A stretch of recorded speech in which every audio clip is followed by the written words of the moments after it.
fourth graders in Ms. Erin, I hope I'm going to say this right, Erin Lamichhane's class. Ms. Lamichhane, if I got it wrong, please forgive me. I'm going to call you Ms. L, just in case. So we tried to get the pronunciation, but I wasn't able to get it in time. I'm sorry. Thank you, all of you, for these beautiful letters. I hear that some of you have been out sick. I hope you're all feeling better now. But thank you for your notes, and thank you for reading Evelyn Del Rey is Moving Away, or if you read it in Español, Evelyn Del Rey se muda. So I have a couple of questions that you guys have sent me that I'm going to just answer for you guys.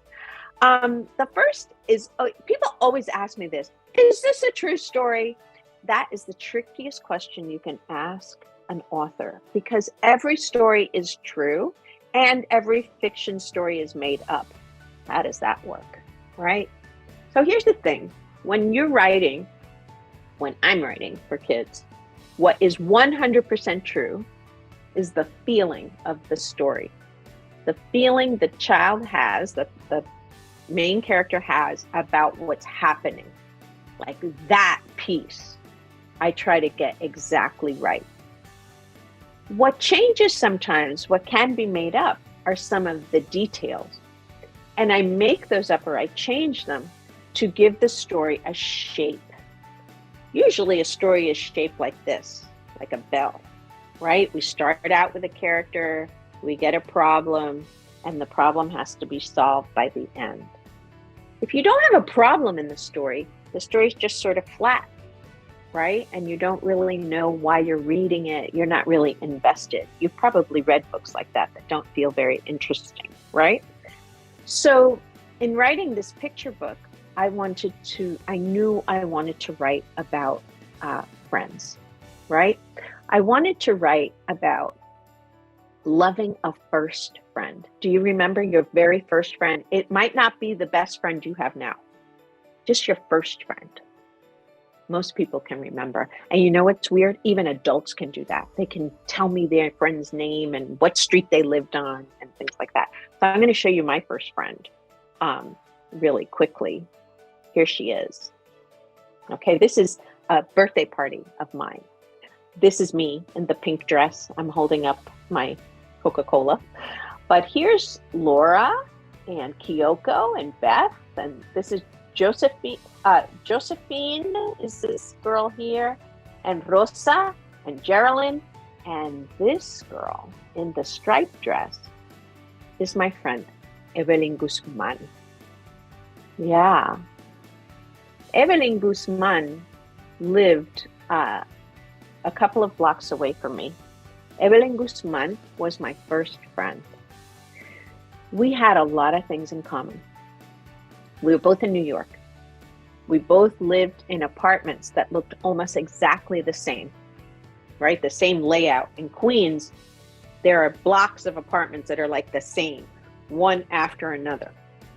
Evelyn's apartment was just like mine. In fact, Evelyn's mother put plastic slip covers on the sofa, just like my mother put on our sofa.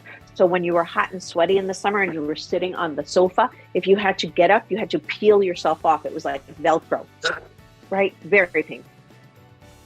Evelyn was Cuban, just like me. So what that means is our parents had both left Cuba in the 60s. There was a change in government in Cuba, and our parents left, her parents and my parents. But of course, there were differences, right? So Evelyn is an Afro-Cuban girl. I'm a light-skinned Cuban girl. We both spoke Spanish, and we spent a lot of time playing. And I really loved Evelyn. I always wanted to write a story about her.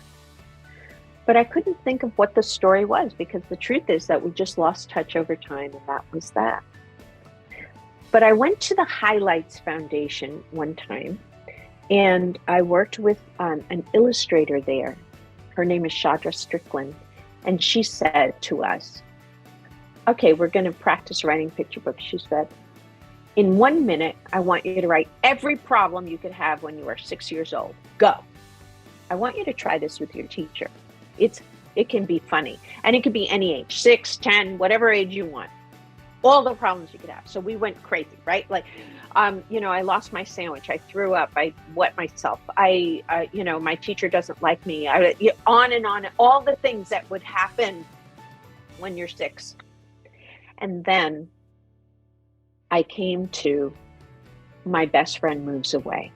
And as soon as I wrote it, I said, I have found the thing. I have found the problem that's got to go in that arc for the story. So what's 100% true in the book is the friendship that exists between the girls. The fact that they're both Latina girls, right? The fact that they both speak Spanish and English, the fact that they like to pretend, all that 100% true. And then the moving away part is what I added to it. Somebody asked me in this, where was Evelyn moving to? And I never say. I gave her the illustrator, Sonia Sanchez, gave her, like, if you look at the spread where she moved, she looks like she's moving to a more tropical place. She might have moved to Florida. She could have moved any place that's got warmer weather. But she moved her to a place very different than Daniela's.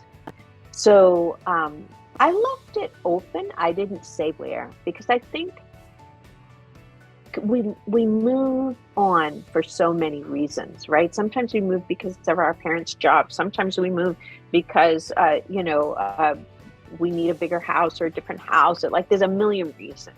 And so I left that open for you guys as the readers to sort of decide what would have motivated Evelyn's mommy and papi to move to another place. Can they still visit each other? I think so. Maybe not every single day. But you remember that Evelyn says, Daniela, you can come in the summer, you can sleep over, that kind of thing. So it's going to be a special sort of friendship. It's not going to be like that friend on your block that you just see all the time, right? And you can play all the time when you want. You guys asked me also some fun facts about just being an author, and like what part of being an author I like and what it's like to be an author and so on. So before I was an author, I had lots of other jobs. I was a teacher. I could have been your teacher. I was a teacher. I was a development director, which means I raised money for nonprofit. I was a journalist for a while. In college, I sold really ugly sofas to people to make money while I was in college. I've had lots of jobs, but the one I really love is writing, because I love story. I love that I can write something that feels important to me and that you read it, and then suddenly it feels important to you. I like that something I'm thinking about that has to do with growing up makes sense to you, and that it can give you something to talk about. I like that. It makes me feel good. And when I don't write, I don't feel good. When I don't write, I feel like my gears are gummed up or something. So I know I'm in the right job, because I feel like I work hard, but it doesn't feel like a miserable job where I'm like, I gotta go to work today. Like, I'm not that grumpy person at all. One of you said something that was really kind of interesting, which was about the poetry of picture book.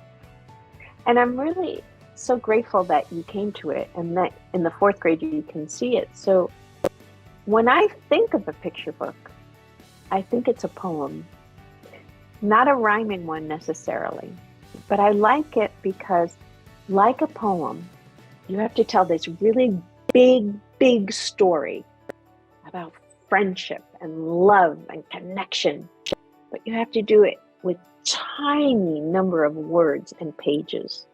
And those words have to really create both a picture and a feeling at the same time. And that's what poems do. And so when I think about picture books, I think that I'm writing a kind of poem.